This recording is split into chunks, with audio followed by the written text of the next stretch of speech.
পাশে মানুষের সাথে আমরা আছি এই বাংলাতে। আপনারা দেখছেন সংবাদ শিরোনাম। দেখলেন তো অনেক কিছু, এবার দেখুন নতুন কিছু। নমস্কার, আমি চাচি, আপনারা দেখছেন সংবাদ শিরোনাম। দেশ জুড়ে চলছে 2024 লোকসভা নির্বাচন। আর মাত্র 2 দিনের অপেক্ষা, আর তারপরেই লোকসভা নির্বাচনের একদম শেষ পর্যায়ে অর্থাৎ 7ম দফায় নির্বাচন হতে চলেছে। আর তার আগে ডায়মন্ড হারবার লোকসভা কেন্দ্রের অন্তর্গত মেটিয়াবুরুজে নির্বাচনী জনসভা করতে দেখা গেল তৃণমূল কংগ্রেসের সর্বভারতীয় সাধারণ সম্পাদক অভিষেক বন্দ্যোপাধ্যায়কে। এই দিন মানুষের ঢল দেখা গেল মেটিয়াবুরুজের এই জনসভায়। এই সভা থেকেই তিনি বলেছেন যে সিপিএম এর কোনো ফেস্টুন বা ব্যানার অনুবীক্ষণ যন্ত্র দিয়ে খুঁজলেও দেখা যাবে না, কারণ এখানে মানুষের ক্ষমতাই সর্বকথা। এছাড়াও তিনি কেন্দ্র সরকারকে সরাসরি আক্রমণ করে অনেক কথা বলেছেন, যার মধ্যে এনআরসি বা সিএএ নিয়েও কথা বলতে শোনা যায় তাকে। কি বলেছেন তিনি, শুনবো। যারা ভেবেছিল বৈষম্যের বীজ বপন করে মিটিয়াবুরুজে অশান্তি করব, তারা তোলার পর থেকে বিজেপি সিপিএম এর এখানে একটা ফ্ল্যাগ ফেস্টুন ব্যানার অনুবীক্ষণ যন্ত্র দিয়ে কেউ খুঁজে বার করতে পারবে না। এটাই হচ্ছে এলাকার মানুষের ক্ষমতা। এবং এই যে 2024-এর লোকসভা নির্বাচন, এই নির্বাচন শুধুমাত্র তৃণমূল প্রার্থীকে জেতানোর নির্বাচন নয়, মমতা ব্যানার্জির হাত শক্তিশালী করার নির্বাচন নয়। ভারতবর্ষের 10 বছর যে কেন্দ্রের সরকার রয়েছে, যারা গরিব মানুষের 100 দিনের টাকা থেকে বাড়ির টাকা, আবাসের টাকা, রাস্তার টাকা, সর্বশিক্ষা মিশনের টাকা, জলের টাকা সব বন্ধ করেছে, তাদের উচিত শিক্ষা দেওয়ার ভোট, প্রতিবাদের ভোট, প্রতিরোধের ভোট, প্রতিশোধের ভোট।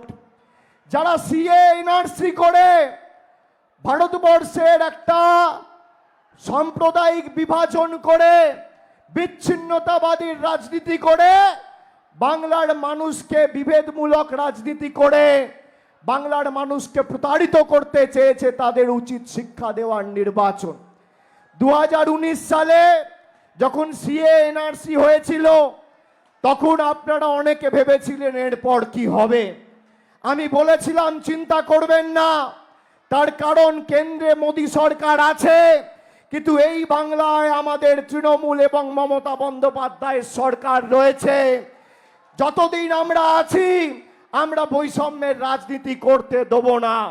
আমরা 2019-এ বলেছিলাম নো এনআরসি, নো সিএ, আজও একই কথা বলছি। আপনারা দেখেছেন 5 বছর ধরে বিজেপি আমাদের সাথে রাজনৈতিকভাবে লড়তে পারেনি।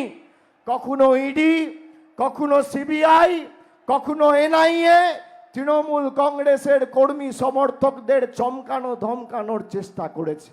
আরে আমরা ঘাস ফুলের দল, ঘাস যত কাটবে ঘাস তত বাড়বে, ঘাস কেটে শেষ করা যায় না। আর যত আঘাত করেছ তৃণমূল কংগ্রেস তত শক্তিশালী হয়েছে। এই ডায়মন্ড হারবার লোকসভা কেন্দ্রে বিজেপির প্রার্থী দিতে 1 মাস লেগেছে। কেন? এটা আমাদের ক্ষমতা নয়। মিটিয়াবুরুজ, ডায়মন্ড হারবার, ফলতা, সাতগাছিয়া, মহেশতলা, বিষ্ণুপুরের মানুষের ক্ষমতা। আমি আমার সীমাবদ্ধ সামর্থ্য অনুযায়ী চেষ্টা করেছি প্রত্যেকটা মানুষের বাড়িতে পরিষেবা পৌঁছে দেওয়া। আমরা বিশ্বাস করি বৈচিত্র্যের মধ্যে একতার মূল মন্ত্রে। নানা ভাষা, নানা মত, নানা পরিধান, বিবিধের মাঝে দেখো মিলন মহান। দুর্গাপুজোর সময় প্রায় 2000 ক্লাব কমিটিকে আমরা আর্থিক সাহায্য করে পাশে দাঁড়িয়েছি। গত 10 বছর ধরে আমরা পবিত্র রমজান মাসে প্রত্যেকটা মসজিদ কমিটিকে আর্থিক সাহায্য করে সহযোগিতার হাত বাড়িয়েছি। অন্যদিকে বড়দিনের সময় আমার খ্রিস্টান মা ভাইদের পাশে, মেলা কমিটিগুলোর পাশে আমরা দাঁড়িয়েছি। আপনার যখনই দুঃখে বিপদে প্রয়োজন পড়েছে তৃণমূল কংগ্রেস এসছে, অন্য কাউকে পাওয়া যায়নি। আজকে আমি আস্তে আস্তে শুনছিলাম 140 নম্বর ওয়ার্ডে আমাদের একজন কর্মী নাসিরউদ্দিন মোল্লা ফ্ল্যাগ লাগাতে গিয়ে মারা গেছে হিট স্ট্রোকে। আমরা চেয়েছিলাম নির্বাচন মার্চ এপ্রিলের মধ্যে হোক, কিন্তু গরিব মানুষকে শাস্তি দেবে বলে এই গরমের মধ্যে 7 দফায় নির্বাচন করেছে। মানুষের পাশে মানুষের সাথে আমরা আছি এই বাংলাতে। আপনারা দেখছেন সংবাদ শিরোনাম।